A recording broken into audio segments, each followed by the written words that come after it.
সাহেব আইছেন আপনি? আমি সব ইট গুছিয়ে রাখবো। আমার জামাইরে দয়া করে কিছু করেন না, আমি সব ইট গুছিয়ে রাখবো।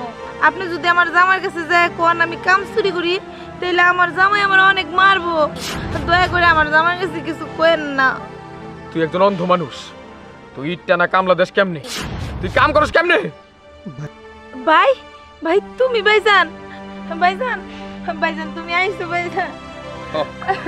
আমি আইছি, কিন্তু আমি ভাবতেও পারি নাই আমার অন্ধ বোনটা এইরকম কষ্ট করে ইট টানার মতো কঠিন কামে কামলা দিছে। ভাইজান এটা না কইরা আমার উপায় আছে? টাকাওয়ালা জামাই পাইছি, কিন্তু আমার কপালে তো সুখ লেখা নাই। হইতে পারে সে টাকা আলা, কিন্তু তার মনে রাখা উচিত সে একটা বয়স্ক লোক। ওই বয়স্ক লোকের সংসারটা যে তুই করতেছস তাই তো বেশি। তুই হয়তো চোখে দেখস, কিন্তু কিন্তু তোর বয়স কি আর তার বয়স কি, তারও তো এটা বিবেচনা করা উচিত। তাই বুঝলে এই না যে আমার অন্ধ বন্ডারে দিয়া সে কামলা দেওয়াবো, রাস্তাঘাটে কাম করাইবো। চল, আমার লগে তার কথা আছে। ভাইজান কই নিয়ে যাইতেছো?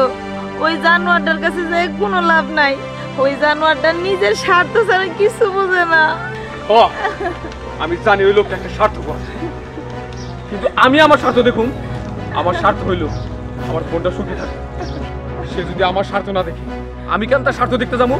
আমার প্রশ্নের উত্তর দিতে না পারলে আজকে তার কপালে খারাপই আছে। চল আমার লগে। কই এবারে অমানুষটা কই? অমানুষটা কই? ওই কেরা এত চিল্লাপাল্লা করে কেরা? হ্যাঁ? কোন সাহসে একটা ভদ্রলোকের বাড়িতে এসে চিল্লাপাল্লা করতেছেন? ভদ্রলোক? তুমি কিসের ভদ্রলোক? তুমি যদি ভদ্রলোকে হইতা আমার অন্ধ বন্ডারে দিয়া মানুষের বাসায় কামলা দেওয়া হইতা না, ইট টানার কামলা দেওয়া হইতা না তুমি। এই চুপ করেন।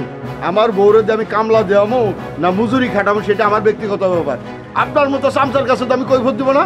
আপনার কাছে আমি চামচা হইতে পারি, কিন্তু আমি একজন অন্ধ বোনের ভাই। আমার বোনের উপর যে নির্যাতন হয়েছে আমি তার শোধ নিতে আসছি। আমার প্রশ্নের জবাব দেন, আমার বোনরে দিয়া কেন ওই কাজ করতে পাঠাইছে? আল্লাহ আপনার কিসের অভাব দিছে? কি জন্য পাঠাইছেন বলেন? তোর বোন অন্ধ, সে কাজ করে খাইব না, কি করবো? কাজ করব, তার সংসারের কাজ যতটুকু পারে সে করব, কিন্তু আপনি তার ইটটারা কামলা দেওয়া পাঠাইবেন এইটা তো আমি মাইনা নিব না।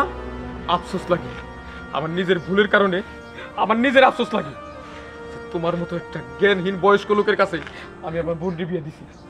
ভাবছিলাম আমার বোন চোখে দেখতে পারে না, ওই বয়স্ক লোকটা আমার বোনটার খুব যত্ন করব, ওরে আদর করব, কিন্তু তার বদলে ওর জীবনটা তুমি অতিষ্ঠ করে তুলছো।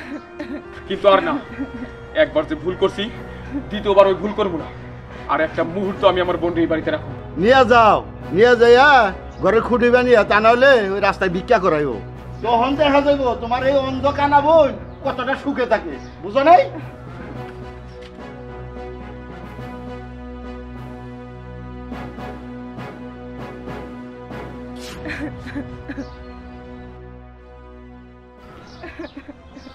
কি রে, আরে রইলিছে, চল যাই।